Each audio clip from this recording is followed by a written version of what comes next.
मरहबा collection mall, readymade कपड़ों का भरपूर खजाना। Jeans pant, T shirt, cargo pant, night pant, बच्चे और बच्चियों के लिए अच्छे खूबसूरत और उम्दा ड्रेस। पता याद रखे, Jamur high school main road, जैतून हजीन मस्जिद के पास, मालदा चौक। आज ये press meet Samajwadi youth wing की तरफ से रखी गई है। सबसे पहले आप लोगों का मैं शुक्रिया अदा करूंगा समाजवादी यूथ विंग की तरफ से।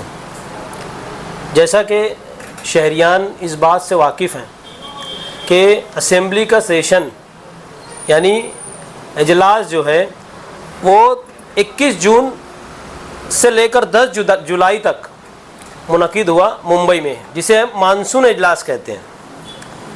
शहर में दीगर मसाइल असेंबली से रिलेटेड हैं। शहर के एमएलए मैंने पिछली बार भी प्रेस कॉन्फ्रेंस लेकर शहरियान के सामने बात रखी थी, जब कोई बलात्कार और रेप का मामला हुआ था।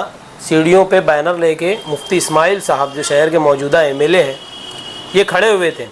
हम उस वक्त भी इंतज़ार कर रहे थे कि ये असेंबली के सदन के अंदर मालेगांव शहर की नुमाइंदगी करेंगे और अपनी आवाज़ बुलंद करेंगे। और हम इंतज़ार कर रहे थे कि उस वक्त भी इनका कोई वीडियो, कोई ऑडियो, कोई कुछ तो सामने आए ऑफिशियली, मगर नहीं आया। सिर्फ सीढ़ियों पर ये बैनर लेकर खड़े हुए थे। मालेगांव शहर समेत दीगर शहरों में अलग अलग जगह अलग अलग पार्टीज़ के एमएलए हैं।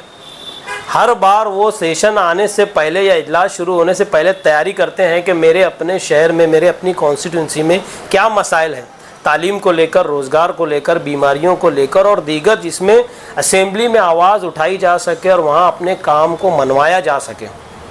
इसकी मिसाल माजी में जैसे अबू आसिम आज़मी साहब ने प्राइवेट बिल पेश करके की थी और दीगर एमएलएज़ ने अपनी अपनी बात रखकर सदन में अपनी बात मनवाई थी।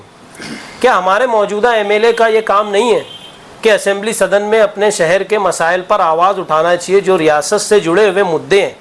क्या है हमारे रियासती सरकार से जुड़े हुए मुद्दे? हमको ये चीज़ समझने की ज़रूरत है। सबसे पहला हम देख रहे हैं अबू आसिम आज़मी साहब ने सदन में आवाज़ उठाते हुए मालेगांव शहर के ताल्लुक से प्राइवेट बिजली कंपनी में हो रही नाइंसाफ़ी कहिए या जो नेग्लिजेंस है उसकी आवाज़ उठाई और इसकी इंक्वायरी की मांग की। तो क्या ये अगर सदन में होते तो क्या ये इनकी जिम्मेदारी नहीं थी? ये बोल सकते थे, सरकार का ध्यान या सरकार की तवज्जो इस जानिब ला सकते थे। पिछले महीने 2 महीने के अंदर 4 से ज़ायद अफराद की मौत हो गई, जिसमें इनके अपने मोहल्ले का एक बच्चा था। उस वक्त भी हम नूरानी मस्जिद के सामने धरना देकर बैठे थे और मौजूदा एमएलए कभी उम्रा करने चले जाते तो कभी हज करने चले जाते। देखिए, हज और उम्रा ये एक अलग चीज़ है, ये हमारा मजहबी मामला है, मगर आप एक संविधानिक पद पर हैं। आपको आपके ज़रिए आवाम ने जो आपको ज़िम्मेदारी दी है, इसको निभाने का आपका काम है। आपने उस जिम्मेदारी को कबूल करना और उसको आके अपनी नुमाइंदगी आगे करना, आवाम के क्या मसाइल हैं इस पर आवाज़ उठाना। हम देख रहे हैं कि ये सेशन, अब मैं सेशन की बात कर रहा हूँ, जो महाराष्ट्र असेंबली का इजलास जो हुआ 21 जून से 10 जुलाई तक, ये सेशन 3 हफ्ता चला। 3 हफ्ते के करीब 14 सिटिंग्स हुए। इसके अंदर 127 घंटे 54 मिनट, अगर एवरेज निकाला जाए तो डेली एवरेज 9 घंटा ये इजलास चला है। महाराष्ट्र के अलग अलग एमएलएज़ ने अपने इलाकों के लिए आवाज़ उठाई। इसके अंदर जो बिल आए थे जिस पर हमारे मौजूदा एमएलए की ज़रूरत हमको लगी कि इनको वहाँ बोलना चाहिए, तो ये मौजूद होते तो शायद कुछ बोल लेते। इसके अंदर क्या था? इसके अंदर minority and socio economic survey का मुद्दा उठाया गया था। हम माइनॉरिटी हैं, सोशियो इकोनॉमिक में हमारी क्या कंडीशन है, ये सरकार के सामने रख सकते थे। शहर के हालात, शहर के सोशियो इकोनॉमिक कंडीशन पर ये अपनी बात रख सकते थे, मगर रखने वाला आदमी करता है, जिनको नहीं रखना है वो कभी नहीं करता। माजी में भी हमने कहा था। इसके साथ साथ पब्लिक सेफ्टी, चाइल्ड और वुमेन सेफ्टी का एक बिल जो सरकार की तरफ से बहस के लिए लाया गया था। मालेगांव शहर में क्या बच्चों का कोई मामला नहीं है क्या? आवारा कुत्तों के ज़रिए बच्चों को काटा जाता है, पावर का इलेक्ट्रिक शॉक की वजह से बच्चे मर गए, इस ताल्लुक से बोला जा सकता। और दीगर, अभी नदी में सैलाब आया, बच्चे डूब के मरते हैं, इस ताल्लुक से कुछ तो नुमाइंदगी कर सकते थे, कुछ तो बात कर सकते थे।